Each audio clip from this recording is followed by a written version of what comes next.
আমরা যখন বাজেটটাকেও করছি, আমি ইচ্ছাকৃতভাবে কোচের নাম নিচ্ছি না। সো সেই জায়গাটাতে আমরা যখন ফাইনালি সব করতে গিয়েছি, তখন একটা জায়গায় আমাদের ডিসএগ্রিমেন্ট দাঁড়ায় যায়। সেটা ছিল মাঝখানে যে একজন এজেন্ট ছিলেন, সেই এজেন্ট ফিটা দাবি করে বসলো from Bangladesh football federation side. অ্যামাউন্টটা মুখ্য বিষয় না, বিষয়টা হলো নীতি অ্যান্ড বিষয়টা হলো রুলস। বাংলাদেশ জাতীয় ফুটবল দলের হেড কোচ নিয়োগ প্রক্রিয়া যেন মেগা সিরিয়াল। কাবরেরা অধ্যায়ের পর ফুটবল প্রেমীরা চাইছেন এমন কেউ আসুক যিনি সত্যিকার অর্থে বাংলাদেশের ফুটবলকে নতুন উচ্চতায় নিয়ে যাবেন। বাফুফে একটা শর্ট লিস্ট তৈরি করলো 6 জন কোচের। এই তালিকায় সবচেয়ে বড় নাম ওয়েলস জাতীয় দলের সাবেক কোচ ক্রিস কোলম্যান। সেই কোচ যিনি গ্যারেথ বেলের ওয়েলসকে 2016 ইউরো কাপে সেমিফাইনালে নিয়ে গিয়েছিলেন। এমন একজন কোচকে পাওয়া বাংলাদেশের জন্য সত্যিকার অর্থেই স্বপ্নের মতো। কোলম্যানের সাথে প্রথমে ইন্টারভিউ হলো। তিনি তার বেতনের চাহিদা জানালেন। শুরুতে ছিল মাসে 30 থেকে 35 হাজার ডলার। এরপর তিনি নিজেই সেটা কমিয়ে 25 থেকে 26 হাজার ডলারে নামিয়ে আনলেন। মানে তিনি ছাড় দিতে রাজি। কিন্তু বাফুফে এখানেই থামলো না, তারা চাইলো আরও কমাতে। শুধু বেতনে না, আনুষঙ্গিক সুযোগ সুবিধা নিয়েও আলোচনা চলছে। গাড়ি, বাসস্থান, সহকারী কোচের খরচ সব নিয়ে দর কষাকষি। এখানে একটা কথা বলা দরকার, ক্রিস কোলম্যান ইউরোপে জাতীয় দল পরিচালনা করেছেন। তার একটা নিজস্ব পেশাদার মান আছে। তিনি হয়তো কোনো চাকরি না পেলেও সেই মানের নিচে নামবেন না, এটাই তার পেশাদারিত্ব। আর বাফুফে দর কষাকষিতে ব্যস্ত।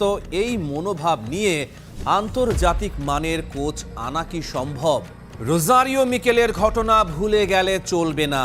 অনেক ফুটবল প্রেমী নেইমারের গুরুকে বাংলাদেশের দায়িত্বে দেখতে চেয়েছিলেন, কিন্তু বাফুফে সঠিক সময়ে সিদ্ধান্ত নিতে পারেনি। দেরি হলো, আলোচনা ভেস্তে গেল। মিকেল নিজেই অন্য পথ বেছে নিলেন। এখন যদি কোলম্যানকে নিয়েও একই ঘটনা ঘটে, তাহলে বাংলাদেশের ফুটবলের জন্য এটা হবে আরেকটা বড় ধাক্কা। এখন আসা যাক সবচেয়ে বড় চমকের জায়গায়। শর্ট লিস্টের বাইরে থেকে হঠাৎ করে বাফুফে ইন্টারভিউ নিল জার্মান কোচ ব্রেন্ড স্টর্কের। মঙ্গলবার বাংলাদেশ সময় বিকেল 5টার দিকে এই ইন্টারভিউ হয়। স্টর্ক কোনো সাধারণ কোচ নন। 2016 সালে তিনি হাঙ্গেরিকে ইউরোর নকআউট পর্বে নিয়ে গিয়েছিলেন। ইউরোপ এবং এশিয়া দুই জায়গাতেই কাজের অভিজ্ঞতা আছে তার। মানে ক্রিস কোলম্যানের মতোই তিনিও হাই প্রোফাইল কোচ। কিন্তু প্রশ্ন হলো, তিনি তো শর্ট লিস্টে ছিলেন না, তাহলে হঠাৎ তার ইন্টারভিউ কেন? সম্ভাব্য কারণ একটাই, কোলম্যানকে নিয়ে আলোচনা কোনো কারণে আটকে গেছে বা ভেঙে পড়ার মুখে। তখন বিকল্প হিসেবে স্টর্কের দিকে নজর দেয়া হচ্ছে। তবে সমস্যা হলো, স্টর্কও হাই প্রোফাইল, তার কাছ থেকেও নিশ্চয়ই বড় চাহিদা আসবে। সেখানেও কি আবার একই দর কষাকষি চলবে? এই কোচ নিয়োগে শুধু টাকাই কি সমস্যা? ফ্যানদের অভিযোগ, বাফুফের ভেতরে একটা শক্তিশালী সিন্ডিকেট কাজ করে, যারা অনেক সিদ্ধান্তকে প্রভাবিত করে। খেলোয়াড় নির্বাচন থেকে শুরু করে কোচ নিয়োগ পর্যন্ত এই সিন্ডিকেটের হাত থাকে। বাফুফের সভাপতি তাবিথ আউয়াল হয়তো ব্যক্তিগতভাবে ক্রিস কোলম্যানকে চান, কিন্তু ভেতরের এই চক্র কি সিদ্ধান্ত নিতে বারবার বাধা সৃষ্টি করছে? বরঞ্চ আমরা উদাও হয়ে গেছিলাম। কথাটা অ্যাকচুয়ালি সত্য নয়। আমি রিকোয়েস্ট করি যে এরকম তথ্য যদি কারো বলার থাকে সরাসরি বলেন, কারণ তথ্য যদি সরাসরি বলেন তাহলে আমাদেরও একটা প্রফেশনাল জায়গায় আমরা রিজন্ডার দিতে পারি বা আমরা অবজেক্ট করতে পারি। বা যখন অ্যাসিউম করা বা এলিওর করা বা আপনাদের দর্শকরা যেটা বোঝা সেটা বুঝে নিবে, এরকম যদি বলতে চান যে আমরা তারিখ ফেল করেছি, সরাসরি বলেন, আমরা আমাদের পার্টটা ডিফেন্ড করবো বা ডিবেট করবো। অ্যান্ড সত্যি কথা বলতে গেলে আমরা কিন্তু বাংলাদেশ ফুটবল ফেডারেশন থেকে ফার্স্ট টাইমের জন্য আমরা কিন্তু এরকম একটা প্রক্রিয়াতে আমরা ন্যাশনাল হেড কোচ নিয়োগ করার সিদ্ধান্ত আমরা নিয়েছিলাম। সেই নিয়োগের ভিতরে আমরা যেভাবে প্ল্যানিং করেছিলাম, I would like to share with you positively, যে সেই নিয়োগের প্রক্রিয়াতে আমরা কিন্তু সঠিক প্রক্রিয়াতে এবং সঠিক সময়ে আমাদের কাজটা আমরা শেষ করেছিলাম। সো 15 মে আমরা কিন্তু ডিসিশন নিয়ে ফেলেছিলাম যে কোন কোচকে আমরা অ্যাপয়েন্টমেন্ট দিতে যাচ্ছি। আনফর্চুনেটলি ওই সিদ্ধান্ত বাস্তবায়ন করার জন্য বাংলাদেশ ফুটবল ফেডারেশনের ওই ফাইন্যান্সিয়াল বাজেটটা আমাদের ছিল না।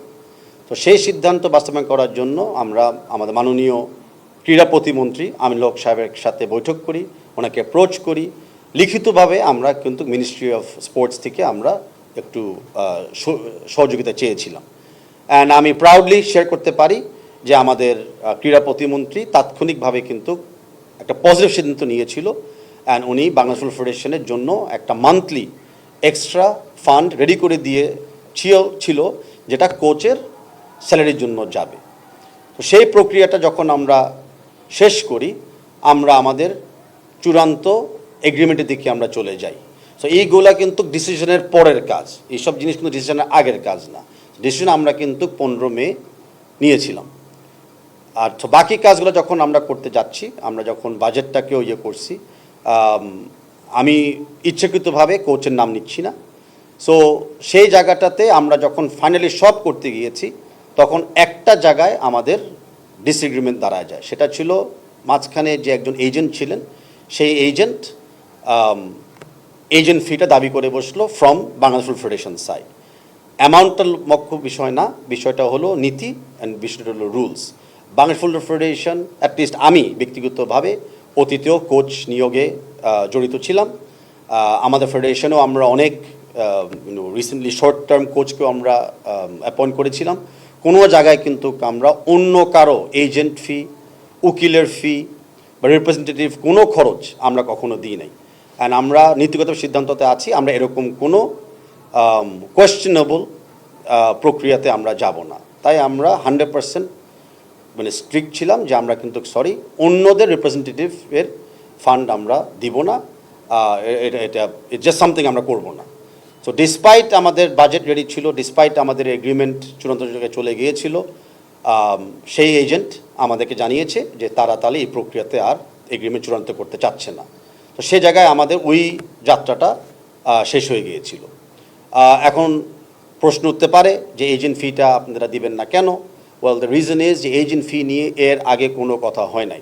বাংলাদেশ ফুটবল ফেডারেশনে পরিষ্কারভাবে ছিল যে আমরা খালি কোচের স্যালারি এবং রিলেটেড কস্ট আমরা বেয়ার করব।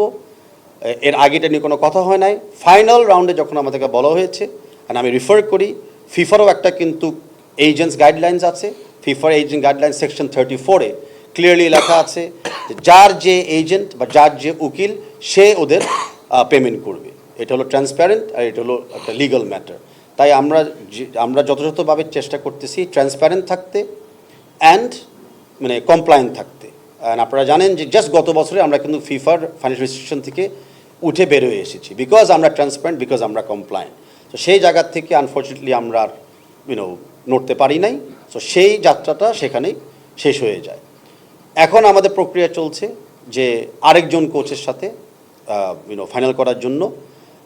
সেই কোচের সাথে আমি আশাবাদী আজকে বা কালকে একটা এগ্রিমেন্ট সাইন হয়ে যাবে। যদি এগ্রিমেন্টটা সাইন হয়, তাৎক্ষণিক আপনাদেরকে আমরা জানিয়ে দিব। বাট জাস্ট লাইক 3-4 দিন আগের ঘটনা যে এগ্রিমেন্ট সাইন না হওয়া পর্যন্ত কোনো কিছু চূড়ান্ত হয় নাই। তাই আমি কোনো কোচকে এখন এই মুহূর্তে ওই জায়গায় নাম ডিক্লেয়ার করে লাইমলাইটে আনতে চাচ্ছি না। সেটা হলো আমাদের অনেস্ট সাবমিশন, অ্যান্ড এটা হলো আমাদের একদম মানে ট্রান্সপ্যারেন্ট প্রক্রিয়া। সেই জায়গায় দ্বিমত থাকতেই পারে যে কি হলো না হলো, আমাদের দক্ষতা নিয়ে আপনাদের প্রশ্ন থাকতেই পারে। আমরা আগেও বলেছি আমরা প্রথমবারের জন্য এই প্রক্রিয়াতে আমরা নেমেছি। তো প্রথমবার যে কাজ করতে যায় কিছু ভুল ত্রুটি থাকতেই পারে, কিছু ল্যাকিংস থাকতেই পারে। আমরা মানুষ, আমরা কোনো কিছু ঊর্ধ্বে নয়। বাট আমাদের নীতি এবং আমাদের লক্ষ্যমাত্রা এখনও ভালোর দিকেই আছে এবং মানে হাইয়েস্ট স্ট্যান্ডার্ডে কাজ করার দিকে আমাদের আছে। তো এটা ছিল কোচের ব্যাপারে আপাতত আপনাদের কাছে একটা আপডেট।